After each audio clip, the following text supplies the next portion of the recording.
Olá, turminha, tudo bem? Bem, vocês devem ter percebido que as orientações têm sido em português, mas, pela proposta, queremos ter o raciocínio em inglês. Portanto, por enquanto, orientações em português, mas para obtermos um entendimento da estrutura em inglês. Bem, por isso temos aqui valorizado a identificação de alguns elementos essenciais na frase, para poder compor ali e posicionar, enfim, esses elementos para, então, termos o que? O domínio da estrutura da frase. Muito bem, temos aqui, portanto, algumas frases e, com esses elementos essenciais, por exemplo, o sujeito e o verbo, temos afirmações, certo? Mas nós queremos fazer também negações, nós queremos fazer perguntas, porque afinal de contas nós queremos conversar, então queremos dominar as três formas: negativa, afirmativa e interrogativa. Por isso, vamos ver como se dá isso agora de uma forma, então, proposta aqui. Bem, o sujeito já foi mencionado em outro momento, com ele importante, sujeito e verbo, mas eu quero negar. It is cold, está frio, mas eu quero negar isso, não está frio. Muito bem, vai entrar aqui, então, eu já tenho elemento essencial, sujeito e verbo, vai entrar aqui um outro importantíssimo, um faixa aí, para resolver essa questão. Ele é o verbo auxiliar, guarda isso aí, verbo auxiliar. Sujeito, verbo e auxiliar. Muito bem. O nosso não na negação vem depois desse auxiliar. Quem é o auxiliar nessa frase? Isso aqui é o meu sujeito, este é o meu verbo. Mas quem é o auxiliar? Pois bem, o próprio verbo to be é um auxiliar. Este verbo tem essa prerrogativa de ser auxiliar. Então, após ele vem o meu não. It's not cold. Não está frio. Claro, usei a forma completa, não contracta por enquanto. It's not cold. It is not cold. Negação. Speaking English is important. Falar inglês é importante. Speaking English is important.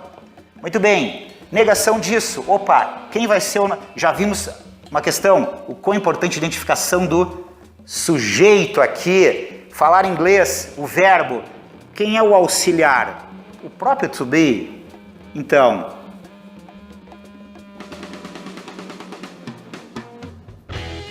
ô letra, hein?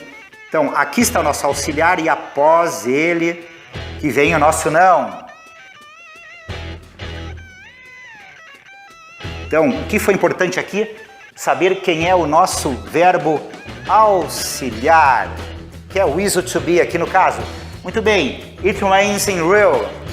Chove no Rio. Como eu diria, não chove no Rio. Pô, e agora? Não chove no Rio? Onde é que vai parar esse não? Bem, chove no Rio é presente. Presente simples. O auxiliar eu preciso encontrar. O auxiliar do presente simples, do.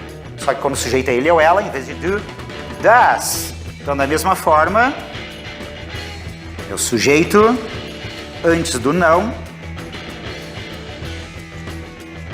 o auxiliar, does, no caso, verbo auxiliar do presente simples, não chove no Rio é presente. É claro, vamos usar a forma contracta,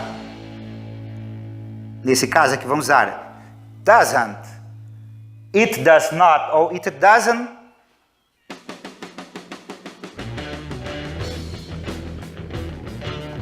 It doesn't rain in Rio. Perde o S aqui em função de haver o auxiliar conjugando na frase aqui. Veremos isso em outro momento, é claro. Mas, enfim, o nota depois do auxiliar. Muito bem, negações. Mas eu quero perguntar. Está frio? Opa! Localiza o sujeito. Quem é o sujeito dessa frase? Vimos em outros momentos. O it é o sujeito. Então, it. Antes do sujeito auxiliar, identificamos quem é. Opa, o próprio to be. Obtive a pergunta? Is it cold? Está frio? Nesta aqui, quem é sujeito? Então localiza o sujeito. Speak in English é o sujeito. Antes dele, o auxiliar já identificado. Então, o meu sujeito é tudo isso aqui. O falar inglês é o sujeito. Vimos anteriormente como eu crio esse sujeito, como eu penso e identifico. Mas agora aqui, tendo esse sujeito auxiliar, o is, portanto, aqui na frente. Is speaking English important? Falar inglês é importante? Is speaking English important? Muito bem. Chove no Rio. Afirmação it rains in Rio. Para transformar em pergunta. Quem é o sujeito? It. Auxiliar. Já identificamos. O does. O lugar dele. Antes do sujeito. Does it rain in Rio? Does it rain in Rio? Chove no Rio, então. Existe, então, aqui uma proposta, uma ideia para entendimento disso. É claro que no futuro próximo vamos ver melhor isso como, certo? Como isso é visto. Mas, lembrando, estamos falando de regras, enfim.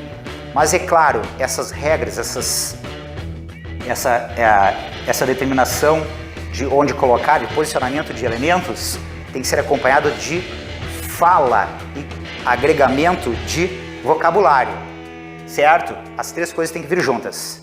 Muito bem. Outra questão. Aqui eu tenho, então, as formas afirmativa, negativa e interrogativa.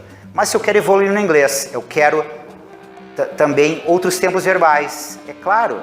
Então, presente, passado, futuro, as outras formas, enfim, em geral. Então, dentro dessa ideia de entendimento de estrutura, esse trio, digamos, trio, triunvirato, triângulo, sei lá, mágico, sujeito, verbo e auxiliar, vão comandar todo esse raciocínio. Para quê? Para que eu domine também os outros termos verbais, presente, passado, futuro, como eu disse, e tantos outros, enfim, até o inglês simples, até um mais elaborado. Certo? Então, nos acompanhe, porque iremos passar na sequência, então, essa proposta. Até que depois a gente entenda, tem uma questãozinha aí de como eu posso pensar, raciocinar tudo isso como uma coisa sintetizada aí. Certo? Então tá, nos acompanhe aí. Queremos também lembrar que colocaremos alguns exercícios à disposição, complementares, aí para quem nos acompanhar. Então, curta aí a página, certo? Face, nos acompanhe, onde estaremos passando essas propostas aí, tá? Inclusive dos exercícios complementares. Valeu? Certo? É claro, lembrando aquele recadinho Cognitive Sense Now, ok? Muito obrigado. Valeu, turminha.